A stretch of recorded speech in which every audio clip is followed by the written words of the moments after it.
PMDA है, महानगर विकास प्राधिकरण अधिनियम 2021 में भी संशोधन को मंजूरी दी है।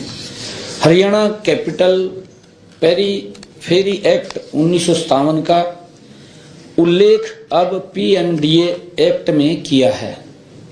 इसी प्रकार कालका नगर परिषद का उल्लेख किया गया है।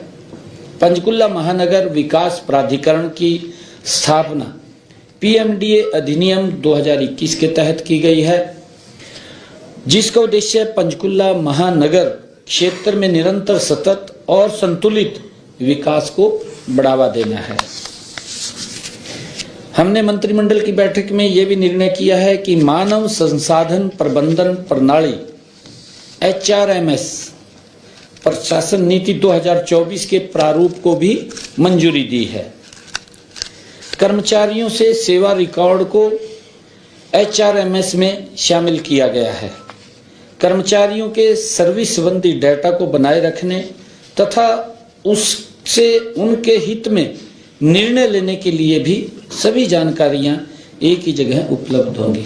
जो HRMS को हमने आज मंजूरी दी है, क्योंकि इस विभाग के पास ये डाटा तो था कि इतने कर्मचारी लगे हुए हैं, परंतु ये डाटा नहीं था कि जो रिटायर हो गए हैं या वो डाटा उनके पास नहीं आता था, क्योंकि अब ये जानकारी भी इसके पास आएगी और HRMS के माध्यम से ही किस विभाग में कितनी पोस्ट खाली हैं उसकी सिलेक्शन की, चाहे HPSC को भेजना है और चाहे HSSC को भेजना है, तो इसके माध्यम से उसको भेजने का काम करेंगे। आज उसको भी और आगे बढ़ाने का वो निर्णय किया गया, उसको बढ़ाने का काम किया गया है।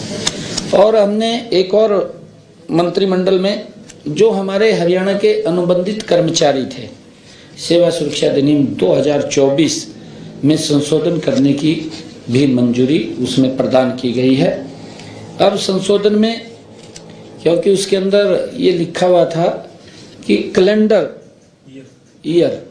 ईयर लिखा हुआ था, उसको हम संशोधित किया है कि कैलेंडर ईयर नहीं, उसने एक साल में 240 दिन सैलरी ली हो, पेमेंट ली हो, उसके स्थान के ऊपर हमने कॉन्ट्रैक्ट सर्विस के 1 वर्ष की अवधि के दौरान वो उसको शामिल किया है।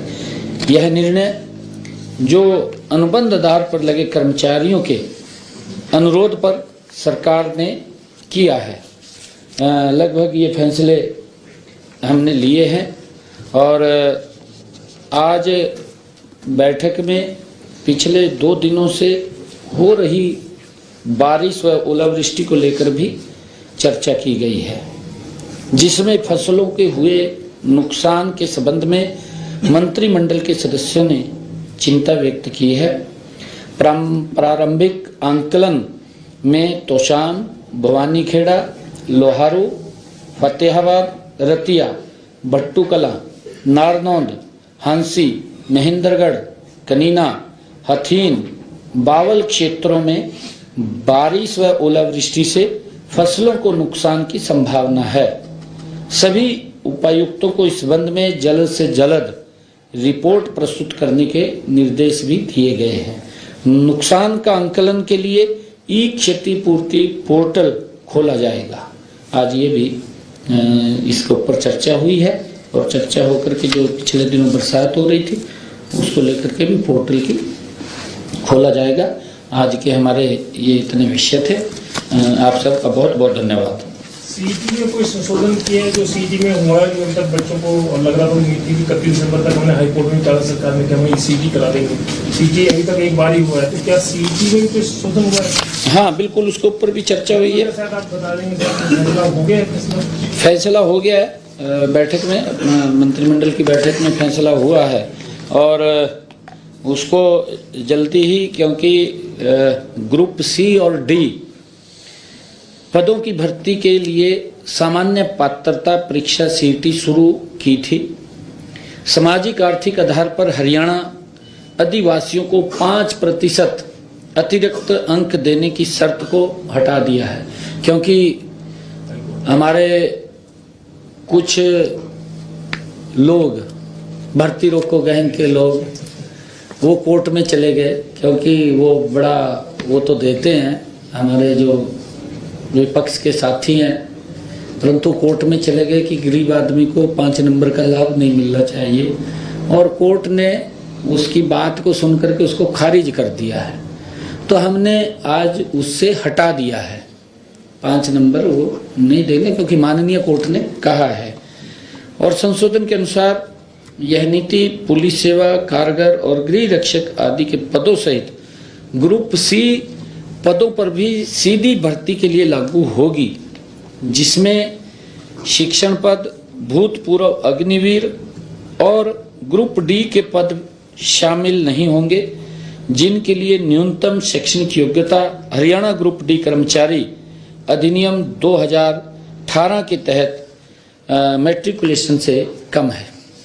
और इसका जल्दी ही हमने उसको आज इसके अंदर लेकर के आए हैं, और जल्दी ही इसका इसमें कोई 4 गुना था, पहले बच्चों को बनाओ तो 10 गुना करना था, 8 गुना। हाँ, उसको भी हमने लेकर के निर्णय किया है कि जो पहले ये 4 गुना बुलाते थे, अब उसको 10 गुना बुलाएंगे। ये हाँ, ये भी निर्णय किया, ये निर्णय भी उसके अंदर किया गया सीईटी के अंदर। जो इंटरव्यूज के लिए हम 4 गुना बच्चों को बुलाते थे अब पेपर के लिए, अब 10 गुना बच्चों को उसके अंदर बुलाएंगे, और जल्दी ही सीईटी का परीक्षा भी होगी। और हरियाणा कौशल रोजगार निगम की पॉलिसी में कोई बदलाव हुआ है? वो मैंने बता दिया आपको, वो तो हरियाणा कौशल रोजगार नहीं, उसको डेफर किया, एक को डेफर किया ना, मैंने बताया भी 30 इसके अंदर हमने एक को डेफर किया, वो उसके अंदर कुछ और अमेंडमेंट की जरूरत थी। डिटेल प्रेस नोट भेजा है। हाँ, उसके अंदर हमने उसको डेफर किया है। मुख्यमंत्री जी, आपने बताया कि जो नुकसान हुआ है बारिश और ओलावृष्टि से, उसकी डेडलाइन भी रखी गई है कि कब तक रिपोर्ट जो है वो सबमिट करेंगे? वो जिस दिन इसका हमारा ई क्षतिपूर्ति पोर्टल खुलेगा तो उसकी डेट भी आ जाएगी तुरंत। अभी हमने खोलने के आदेश दिए हैं। ये अभी क्योंकि आज मंत्रिमंडल ने शोक जताया है पूर्व प्रधानमंत्री और पूर्व सीएम के बारे में। अभी क्योंकि शोक प्रस्ताव वैसे 7 दिन का शोक है, अभी हरियाणा में तो कोई ऐसी योजना या उनके जो प्रधानमंत्री तो पूरे देश के रहे हैं, तो हरियाणा में तो नहीं कोई ऐसी कुछ उनके नाम पे या कोई और नामकरण करना कुछ किसी प्रोजेक्ट का, किसी भवन का, ऐसे तो कोई विचार में नहीं है मंत्रिमंडल के साथ? वो आपको बताएंगे बाद में, अगर कुछ करना होगा तो। नहीं, आपकी जिज्ञासा है, आपको बताएंगे बाद में। और मुख्यमंत्री जी, शिक्षा विभाग के अंदर जिस तरीके से जो आरोही मॉडल स्कूल के कर्मचारी हैं, उनको बीते 3 महीनों से वेतन जो है वो नहीं मिला है, उसको लेकर वो लगातार पत्राचार कर रहे हैं, लेकिन उनकी कोई सुनवाई जो है वो नहीं हुई। नहीं, वो देखिए, ऐसा कहीं उसके ऊपर अगर उनका कोई ऐसा समस्या है, वो अधिकारियों को बोल करके उसको पूरा करवाएंगे। Thank you. ये सीएम अनाउंसमेंट थी, उसके अंदर हमने आज इस मंत्रिमंडल की बैठक में उसको मंजूरी दी है। इससे हरियाणा सरकार लाइसेंस शुल्क और बाहरी विकास शुल्क, ईडीसी, रूपांतरण शुल्क आदि की दरों में डेवलपर से अधिक राजस्व प्राप्ति करने के सक्षम होंगी, जिससे उस क्षेत्र के विकास कार्यों को गति से बढ़ाया जाएगा।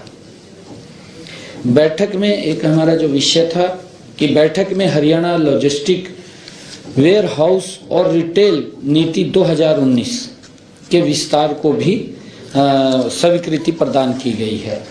और ये विस्तार तब तक किया गया जब तक हमारी नई पॉलिसी, जो पॉलिसी बन रही है, जब तक वो नई पॉलिसी बन करके नहीं आ जाती, जल्दी ही वो नई पॉलिसी आएगी। हमने उसको तब तक के लिए बढ़ाया, शॉर्ट टर्म के लिए उसको बढ़ाया है। निजी क्षेत्रों के निवेश के साथ साथ लॉजिस्टिक, वेयर हाउसिंग और रिटेल क्षेत्रों में पीपी निवेश को ये आकर्षित करना है। पीपी मोड के ऊपर वो बनेंगे, ऐसा आज उसको स्वीकृति दी है। हरियाणा स्टाफ सिलेक्शन कमीशन, जो मंत्रिमंडल ने एक निर्णय ये किया है कि ग्रुप ए और ग्रुप बी की भर्ती के लिए आधार प्रमाणीकरण को मंजूरी दी है कि उसके लिए अगर कोई ग्रुप ए और ग्रुप बी के अंदर अप्लाई करता है तो हमने आधार को मैंडेटरी किया है। कि उसका आधार कार्ड उसके अंदर लगना चाहिए।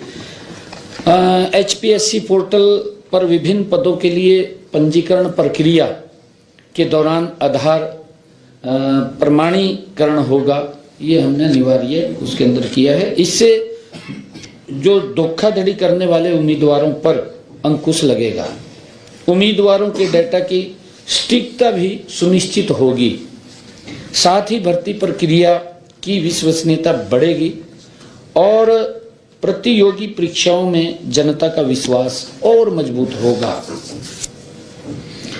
हमने पंचकुला जो PMDA है, महानगर विकास प्राधिकरण अधिनियम 2021 में भी संशोधन को मंजूरी दी है। हरियाणा कैपिटल पेरीफेरी एक्ट 1957 का उल्लेख अब PMDA एक्ट में किया है।